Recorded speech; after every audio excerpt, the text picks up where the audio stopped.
SF 작품이나 과학 매체에 자주 등장하는 이 용어들은 서로 구분하지 않고 쓰는 경우가 많습니다. 사실 지능을 가진 것처럼 보이는 자동 기계들을 로봇, 사이보그, 안드로이드 중 무엇으로 불러도 문제는 없어 보입니다. 그러나 SF에 관심을 가진 분들이라면 그 차이점이 무엇인지 당연히 궁금해 하실 겁니다. 그래서 이 영상을 만들게 됐습니다. 이 용어들은 주로 SF 소설, 영화 등 대중문화를 통해 그 의미가 형성돼 왔습니다. 홍보 관점에서 용어가 선택되는 경우도 많습니다. 예를 들어 원작 소설에선 로봇으로 표현됐는데 영화에선 사람과 흡사한 것을 강조하기 위해 안드로이드로 부르는 경우죠. 그런데 많은 SF 작가들은 이 용어들을 나름 구분해서 사용합니다. 작품에 등장하는 인공적 존재가 어떻게 만들어졌는지 표현하는 것은 매우 중요한 문제이기 때문입니다. 작가들이 볼 때 로봇, 사이보그, 안드로이드란 용어들은 각 캐릭터 탄생과 관련된 제작 정보를 담고 있어야 합니다. 이제부터 말씀드릴 내용 중 안드로이드에 대한 정의는 SF 비평가인 로버트 스콜스와 에릭 라프킨, 그리고 미국 SF 백과사전의 해석을 따랐습니다. 이에 대해 다른 견해가 있을 수 있으나 좀 더 명확한 구분을 위해 그들의 해석이 유용하다고 판단했습니다. 로봇이나 사이보그에 대한 정의도 전문가들마다 조금씩 다른 것을 발견할 수 있으나 여기선 가장 일반적인 해석을 따랐습니다. 로봇이란 말은 체코슬로바키아의 극작가 카렐 차페크가 1920년에 발표한 희곡 로썸 앤 유니버셜 로봇에 처음 등장합니다. 로봇은 강제 노동이나 부역을 뜻하는 체코 로보타에서 유래됐습니다. 그런데 이 작품에 등장하는 로봇은 지금 우리가 부르는 기계 형태의 로봇과 크게 다릅니다. 기계가 아니라 사람처럼 피와 살로 이루어진 인공 생명체로 묘사되고 있습니다. 이 작품은 국내에서 2015년에 극단 뒤공화가 헬레나라는 제목으로 무대에 올렸습니다. 제가 각색하고 연출한 작품이죠. 로봇의 등장으로 일에서 해방된 인간들이 점점 나태해지고 결국 반란을 일으킨 로봇 때문에 멸망에 이른다는 줄거리를 갖고 있습니다. 100년 전에 쓰였지만 지금의 인공지능 시대에 다시 읽어올 만한 작품입니다. 이 시대의 로봇이란 말은 입력된 프로그래밍에 따라 자동으로 움직이는 기계장치를 뜻합니다. 로봇은 현재 산업, 의료, 서비스 등 여러 분야에 활용되고 있습니다. 한편 로봇은 수많은 SF 작품에 등장하는 인기 캐릭터이기도 합니다. 사람처럼 보이게 만들기 위해 기계 위에 피부 등 인공 신체를 입힌 것, 동물 형태를 가진 것도 로봇으로 불립니다. 로봇 중에서도 인간과 비슷한 형상을 가진 것을 따로 휴머노이드라고 부르기도 합니다.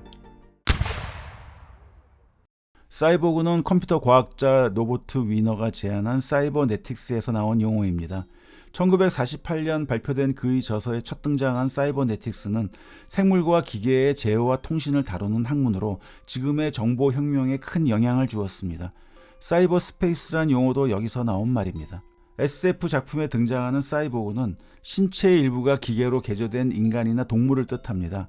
살아있는 생체 조직과 기계가 결합된 형태라고 보시면 됩니다.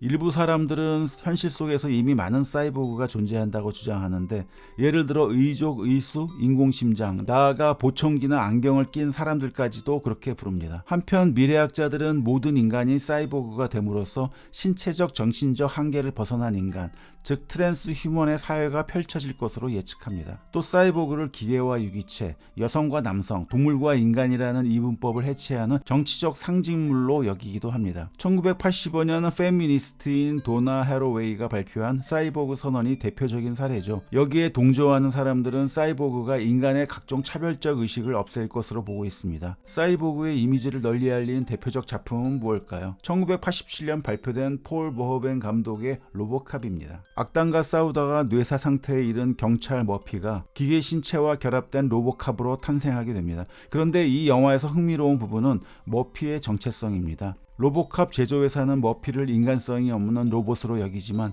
실제로는 아직 인간적인 부분이 살아있는 사이보그란 점입니다. 대부분의 육체가 기계로 대체되었지만 뇌와 주요 장기는 여전히 살아있기 때문입니다. 머피는 완전한 기계도 그렇다고 인간도 아닌 자신의 상태 때문에 괴로워합니다. 사이보그 머피를 통해 우리는 다가올 미래의 악몽을 앞서 경험하는 느낌에 빠지게 됩니다.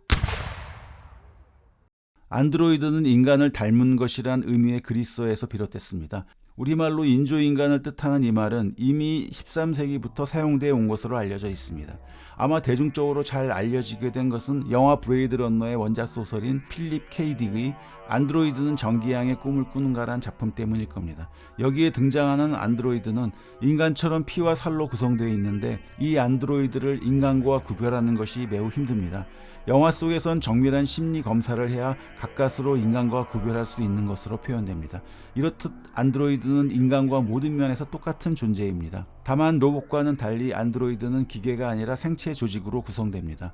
원형질과 같은 생체 조직을 인공적으로 배양해서 만들어지기도 합니다. 일부에선 사람과 닮은 로봇을 안드로이드로 표현하기도 합니다. 그런데 SF 문학의 본산이라고 할 수 있는 미국의 SF 백과사전이나 그곳 평론가들의 구분법을 보면 대체로 안드로이드는 원형질 덩어리, 즉 유기체를 대상으로 부르고 있습니다. 제가 생각하기에도 안드로이드를 인공적 유기체로 한정하는 것이 혼란을 줄이는 데 좋지 않을까 생각합니다. 자, 이제 한번 정리해 보겠습니다.